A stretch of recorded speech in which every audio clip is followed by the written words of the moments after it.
Welcome back to Good Things Utah, everyone. It's National Human Trafficking Prevention Month, and we all need to know the signs of what to look for with human trafficking. And it happens more than people might think. We have Mio and Marcus from the Elizabeth Smart Foundation with us to tell us more and demo as well. But let's start with the program On Watch. What is it about? Yeah, On Watch is a free training program that we offer through the Malou Foundation.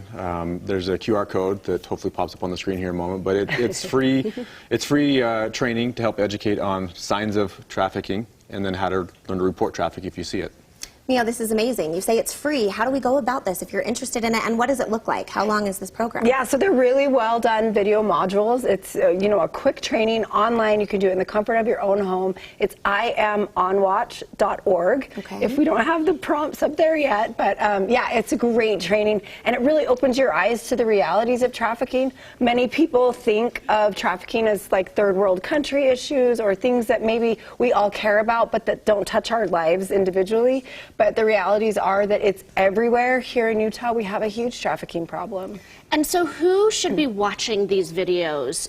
Are they kids? Are they adults, parents? Yeah, I'll leave that to Marcus. Primarily, adult. Yeah, her voice has been going out, so I'll do most of the talking. But it's anybody really should watch it, but definitely parents, adults, to recognize those signs that happen. Okay. I'm wondering, like Saray said, I do know that kids at the park even, we need to be paying attention and be on our toes watching. And like you said, sometimes we think it doesn't happen here. Yeah, it happens everywhere. And we get sucked into our phones a little bit too much sometimes. And so situational awareness is a really important key to this. And just being aware of your surroundings. You see something uncomfortable or not right, do something about it. Say something.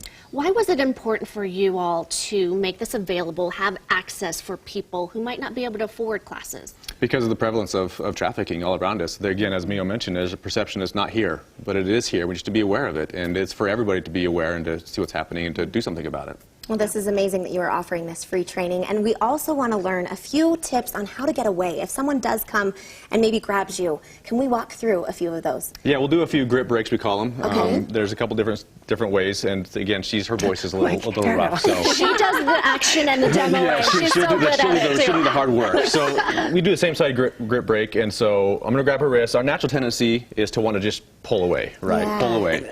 And the important part about grip breaks is first is getting a good stance, because if she's not standing like this, if she's standing, it's easy to pull her over. Well, lose her especially if balance. she's petite, right? So And it's there's a little bit of a grown size difference here. Yes. And so first thing I'm going to grab here, she's going to make a fist, get in her smart stance, we call this, an athletic stance. She's going to turn her sharp part of her wrist towards my thumb, and then counterintuitive, she's actually going to step towards me. I'll let her demonstrate the move and get out. Now, if I squeeze really hard even, still the same thing.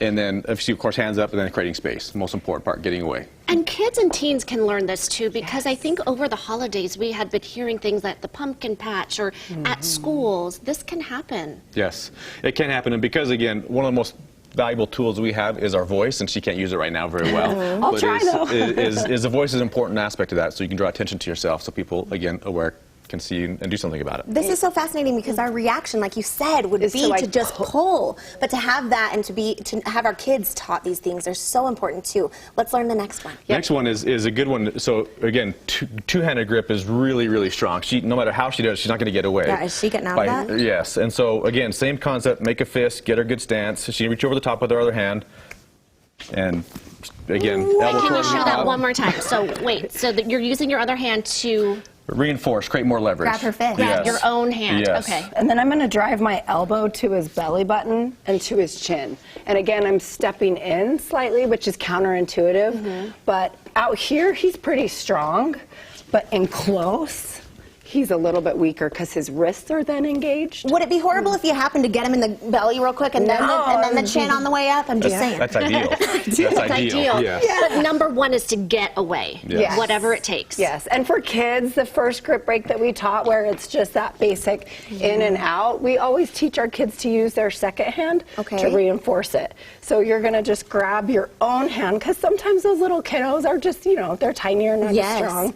And we want to use this and our whole body to rotate away. So kind of grab, twist, pull. Really good to know. Okay. And would you suggest that parents practice with their kids too? All the Or time. adults practice with their spouse or their partner? Yes, if you see me and my kids, in line at the grocery store, Harmon's, wherever, we're doing this. We're grabbing each You other. can even do it in public and just practice Yeah. that way. Do you ever get some faces like, wait, what's going on? Oh, they're pressing. Yeah, someone's like, I have consent. All right, Marcus, tell people where they can watch this free training. It is on iamonwatch.org. Again, Okay. free training. I highly recommend anybody go on there and take the training. And also, since it's National Human Trafficking Prevention, you can always go online to the Elizabeth Smart Foundation as well. They're on Instagram, on Facebook, and online, and we'll put a link on our website as well for more information. Thank you, guys. Thank you. Thank you. Thanks for all you do.